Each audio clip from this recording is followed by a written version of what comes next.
रास्ता छोड़ दो यार। रोटी को कितने की देते हैं? 13 रुपए की होगा कुछ। इनको 13 की देते हैं जी। आप कह रहे हैं 15 की और ये कह रहा है 13 की देते हैं। 14-15 रुपए की देते हैं, 15 रुपए की। आपके जी होटल वाले को जो है ना वो सामने भी दे रहे हैं, पूछ ले 14 रुपए की दे रहे हैं। वो उसको 15 की क्यों दे रहे हैं?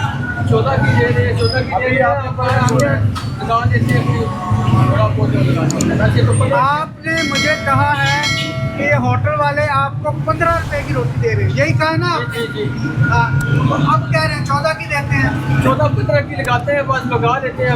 होटल का पूरा सिस्टम आपका कहना मतलब है 14-15 की लगाते हैं। इसको भी बाहर लो, इसको भी बाहर लो, दोनों को पकड़ लो। चलो भाई, दोनों को पकड़ लो, दोनों को अरेस्ट कर लो। दोनों को अरेस्ट कर दिया गया क्योंकि दोनों नहीं आ रहा ना, दोनों झूठ बोल रहे हैं।